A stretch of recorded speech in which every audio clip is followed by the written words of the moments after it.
Cinema ఇక అయిన తర్వాత అనుకోకుండా రామారావు గారు ఒక రోజున పిలిచి ఎంపీకి పోటీ చేయి అని చెప్పి అన్నారు రాజమండ్రికి.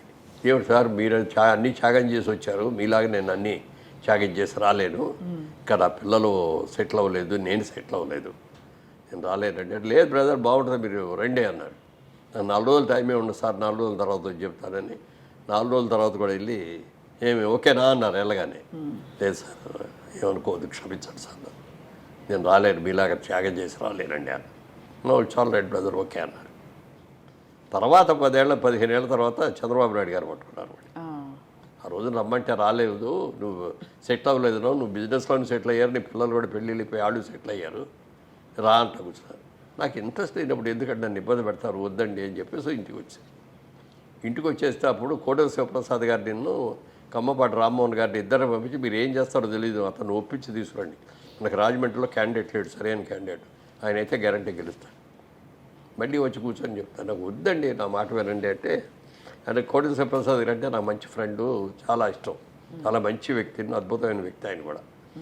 ఆయన ఫైనల్లో ఒకసారి మాట అన్నాడు, మురళీమోహన్ గారు మీ గురించి నేను మంచిగా కోరుకుంటాను కదా చెడు కోరుకోను కదా, మీరు బిజినెస్లో సక్సెస్ అయ్యారు, సినిమాల్లో సక్సెస్ అయ్యారు, పిల్లలు కూడా సెటిల్ అయ్యారు, రాజకీయంగా కూడా మీరు ఇదైతే బాగుంటుంది, ఒక ఎంపీగా ఢిల్లీలో కూడా పార్లమెంట్లో కూర్చోవడం చేయటం ఈ స్టేచర్ కూడా పెరుగుద్ది అది చెప్పి కన్విన్స్ చేశాడు. ఆ కన్విన్స్కి కూడా ఒక 5 గంటల బట్టి ఆఫ్టర్ 5 hours ఒక వీక్ మూమెంట్లో సరేనండి అని. ఎలక్షన్ 15 రోజులు ఉండగా వెళ్ళారు. అక్కడికి వెళ్ళిన తర్వాత ఏం చేయాలో ప్రచారం ఎలా చేయాలో నాకు తెలుసు. Already Telugu Desam party every year ప్రచారం చేస్తూనే ఉన్నారు. అందుకని ప్రచారం చేయటం నాకు తెలుసు. కానీ బూత్ కమిటీలు ఏంటి, బూతులు ఎట్లా, ఓట్లు వేసేవాళ్ళు ఎట్లా, ఏది ఇవన్నీ తెలియదు. ఏదో కింద మీద పడ్డాం. 7 కాన్స్టిట్యున్సీస్ ఉంటాయి మాకు పార్లమెంట్లో. 7లో 6 గెలిచా, ఒకటే ఓడిపోయింది. ఆ ఒకటి ఇక్కడ ఈ 7 వచ్చి 6 వచ్చిన మెజారిటీ అంతా కూడా కొట్టుకుపోయింది అందులో. అది కూడా చిన్న మ్యాజిక్ చేశారని తర్వాత తెలిసింది. అప్పుడు సెంట్రల్ గవర్నమెంట్ స్టేట్ గవర్నమెంట్ కూడా కాంగ్రెస్ వచ్చేస్తుంది. ఆ టైంలో ఇక్కడ రాజశేఖర రెడ్డి గారు ఫోన్ చేసి ఇద్దరు కలెక్టర్లకి మీరేం చేస్తారో తెలియదు, నాకు అక్కడ ఉండవల్లి కావాలి. నా మీద కోపం కాదు, ఆయన మీద ప్రేమ. ఆయనకి నాకు అతను ఉండాలి, నాకు ఎంపీగా గోల్మలై. అంటే నాకు వెస్ట్ గోదావరి 3 కాన్స్టిట్యున్సీలు, ఈస్ట్ గోదావరిలో 4 కాన్స్టిట్యున్సీస్. వెస్ట్ గోదావరి 3నేమో ఏలూరులో కౌంటింగ్ జరుగుద్ది, ఈస్ట్ గోదావరి ఏమో కాకినాడలో జరుగుద్ది. ఇక్కడ ఏం జరుగుతుందో అక్కడ తెలియదు, అక్కడ ఏం జరుగుతుంది ఇక్కడ తెలియదు. ఆ పరిస్థితిలో ఫైనల్లోకి వచ్చాడు. గెలిచాడు అన్నంతల్లా 1700 ఓట్లతో ఓడిపోయారు అని చెప్పొచ్చు. సరే అప్పుడు వచ్చింది నాకు కూడా కోపం అంటే పౌరుషం. జీవితంలో ఎక్కడ మనం ఫెయిల్ అవ్వలేదు, ఇక్కడ ఎందుకు ఫెయిల్ అయ్యాం మనం అని అనుకొని ఏమన్నా జరిగింది ఫెయిల్ అయ్యాం. ఏమైనా సరే మళ్ళీ ఇక్కడే ఈ 5 ఏళ్ళు ఇక్కడే ఉండి, ఈ 5 ఏళ్ళు కూడా మనం ఒక ఎంపీ కాకపోయినా కూడా నాకు కావలసిన ప్రజలకు కావాల్సినవన్నీ కూడా మనం చేయాలి అని చెప్పి నా సొంత డబ్బులు ఖర్చు పెట్టుకొని మెడికల్ క్యాంప్స్ పెట్టిన, స్కూల్స్కి వెళ్ళి స్కూల్లో ఏదైనా ఫర్నిచర్ కావాలంటే చేయించిన, ఇలాంటి వాటికి అన్నిటికీ సొంత డబ్బులు ఖర్చు పెట్టి చేశాను 5 ఏళ్ళు కూడా. మొత్తంగా 7 కాన్స్టిట్యున్సీస్ తిరిగేవాడిని. అదే నెక్స్ట్ ఎలక్షన్స్లో అదే కాన్స్టిట్యూన్సీలో 1,75,000 మెజార్టీతో గెలిచింది. హైయెస్ట్ మెజార్టీ ఇన్ తెలుగుదేశం నాదే. చాలా అసలు. అందుకని ఈ పొలిటికల్లోకి వెళ్ళిన తర్వాత మనం పూర్తిగా దానికి అంకితం అవ్వకపోతే తప్ప ఇప్పుడు చేయలేము. సినిమా కూడా ప్రతి క్షణం ఏం జరుగుతుందని మనం చూసి ప్లాన్ చేసి కంట్రోల్డ్గా చేస్తే తప్ప నిర్మాతగా నిలబడలేము. అందుకని ఈ స్టేజ్లో మనం సినిమా తీయడానికి వెళ్తే మనం కాన్సన్ట్రేషన్ లేకుండా చేస్తే దెబ్బతింటాము, వద్దు అని నేను అనుకున్నాను. అలాగే మా బ్రదర్ కిషోర్ గారు కానీ, మా బాబు రామ్మోహన్ కానీ, వాళ్ళు కూడా ఈ బిజినెస్లో, రియల్ ఎస్టేట్ బిజినెస్లో ఫుల్ బిజీ అవడంతో సినిమా ఆపేసాం. ఇప్పుడు తీయాలని కోరుకుంది, ఏం తీయాలో ఎలా తీయాలో తెలియట్లేదు. మా ఆలోచనలన్నీ మధ్యతరగతి ఆలోచనలాగానో పాత సినిమాల ఆలోచనలాగానే వస్తున్నాయి తప్ప ఈ మోడర్న్ సినిమా దానికి ఇంకా దానికి ఇది అవ్వలేక. మహిమలు మాయలు మంత్రాలు బాగా పండే టైం సార్ ఇప్పుడు. అయ్యా అలాంటి సినిమా తీయండి సార్.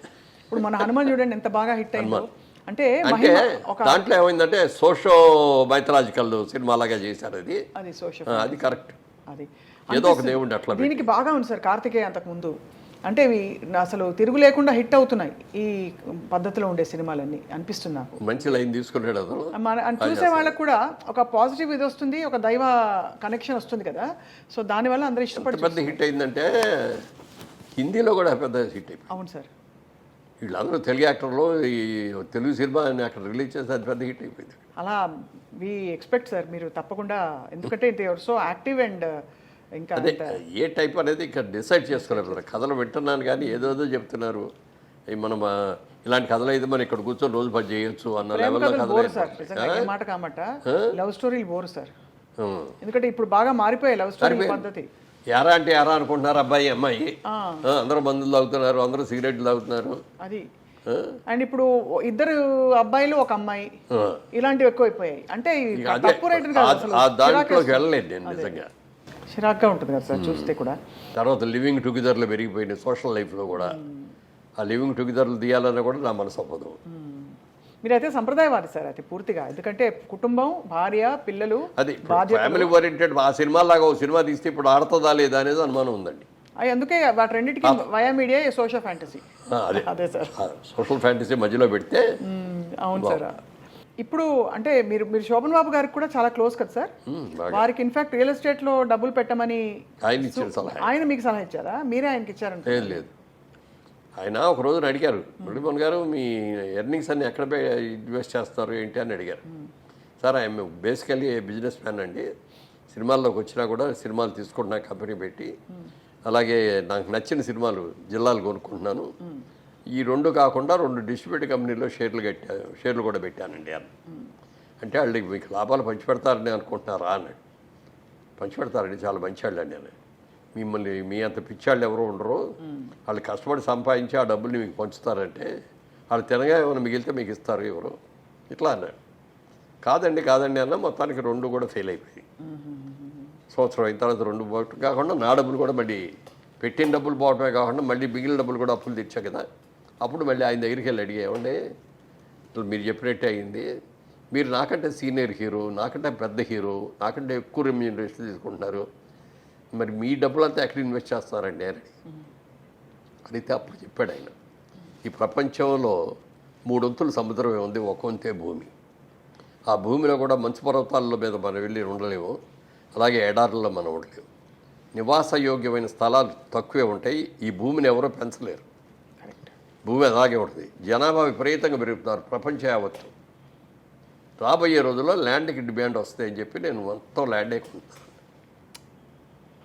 అబ్బాయి ఎంత బ్రిలియంట్! అందరికీ తెలిసింది ఆయన సముద్రం ఇంత, ఈ భూమి ఇంత అని తెలుసు మనకి, కానీ ఈ క్యాలిక్యులేషన్ చెప్పింది ఆయన. ఆయన మొత్తం ఎంత భూములు కొన్నాడో తెలుసు అండి మెడ్రాస్ చుట్టుపక్కల. ఎంత సార్ సుమారు? అసలు ఐడియా కూడా లేదు నాకు. అడిగాడు ఆయన 5,000 పెట్టి, ఎకరం 5,000తో కొన్నాయి, వాళ్ళు 5 కోట్లు అయింది. బాబా అంటే ఎన్ని వందల ఎకరాలు కొని ఉంటారు ఆయన? చెప్పడం కష్టం కదా, ఎవ్వరికీ చెప్పేవాడు కాదు. ఎక్కడ పోయే ఆస్తులన్నీ వాళ్ళ వారసులకు వెళ్ళాయి చెందయ్య. అంతే కదా, కొడుకున్నాడు కదా, కొడుకు కూతుళ్ళు ఫ్యామిలీ ఉన్నారు, వాళ్ళకే వెళ్ళేది, బయట ఎక్కడికి పోలేదు. ఆయన ఇవి తప్ప ఏమి డిస్కస్ చేయలేదు సార్ ఇప్పుడు ఆయన జీవితం గురించి? అంటే అప్పట్లో జయలలిత గారిని అవి మాట్లాడేవారు కాదు, కానీ ఇప్పుడు ఒక్కసారి మాత్రం అన్నాడు, చాలా హ్యాపీగా ఫీల్ అయ్యేవాడిని. అది అంటే ఒక వండర్ఫుల్ వైఫ్ లాగా అనిపించేది ఆవిడ నాకు, జయలలిత గారు.